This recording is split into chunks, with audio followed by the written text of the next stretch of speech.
Halo adik-adikku yang manis, yang ayu, yang cantik, yang kece, yang ganteng, yang handsome, yang keren. Oke, ketemu lagi dengan kakak. Kali ini kakak akan mencoba membagi tips cara mudah memahami rumusan efek Doppler. Ya, bagaimana caranya? Oke, efek Doppler.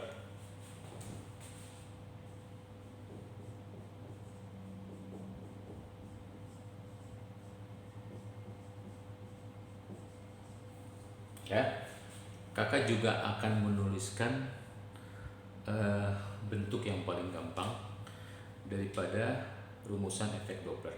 Ya, yang paling gampang kamu susun seperti ini.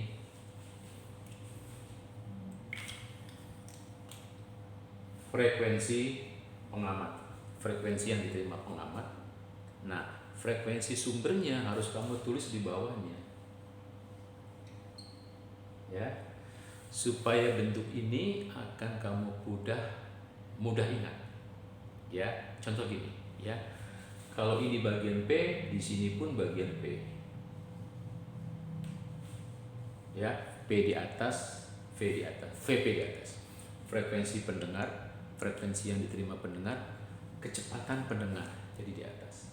Nah, begitu juga sebaliknya, ya. Fs-nya di bawah, maka Vs-nya pun di bawah. Frekuensi sumber bunyi, kecepatan sumber bunyi. Ya, jadi itu paling gampang bentuk yang gampang diingat. Jangan kamu tuliskan Fs di sini. Ya, nggak ada yang bisa kita lihat mudah. Ya, ini terlihat mudah. Oke, sekarang kita perkenalkan satu-satu. Ini cepat rambat bunyi di udara, cepat rambat bunyi di udara. Nilainya nanti diketahui di soal. Ya, nah nanti dia nih di depan dari FP dan di depan dari VS ya, bisa plus bisa minus, bisa plus bisa minus. Ya, nah itulah banyak diantara kalian yang masih bingung. Ya, gini saja Dede ya. Kamu nggak perlu singkatan-singkatan atau kalimat-kalimat untuk mengisi plus minusnya dengan seperti kalimat-kalimat yang kita dengar ya. Jangan. Kakak takutnya kamu lupa dengan kalimat itu. Gini saja. Manfaatkan matematik. Ya. Ada teori di matematik bilang begini. Kalau penulisan seperti ini ya, ini artinya FP berbanding lurus sama VP.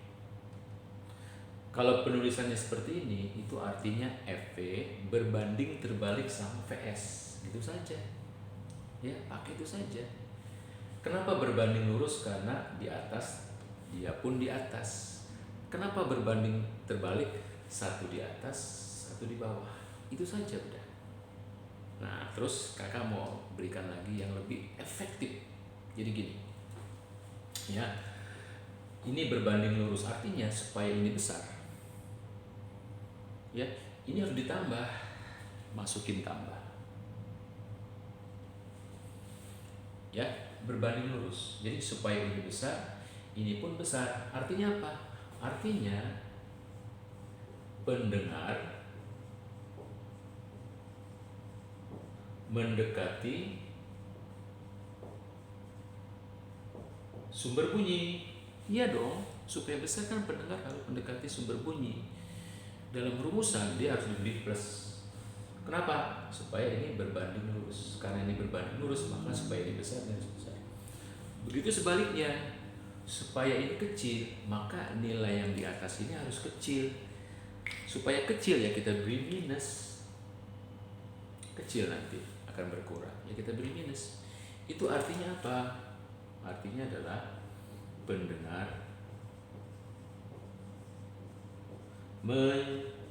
menjauhi sumber. Nah, gitu kan? Kalau pendengar menjauhi sumber kan berarti frekuensi yang diterima pendengar pasti kecil.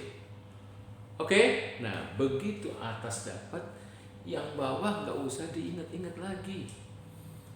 Nggak usah dipakai mendekat menjauh gini ya. Yang di bawah cukup dibalik saja. Karena memang kan berbanding terbalik. Dibalik dari mana? Dibalik dari yang di atas. Jadi kalau di atasnya positif, yang di bawahnya minus. Apa artinya? Ini artinya sumber mendekati P, itu loh, ya kan? Kalau sumber mendekati P pasti frekuensi yang diterima pendengar juga besar. Ya, tinggal dibalik lagi. Ketika ininya plus, tadi kan ininya minus. Ketika ini minus, ini jadi plus. Dia jadi membesar, maka ini pun mengecil. Kenapa? Karena berbanding terbalik. Oke, ini bisa kita sebut sekarang adalah apa? Sumber.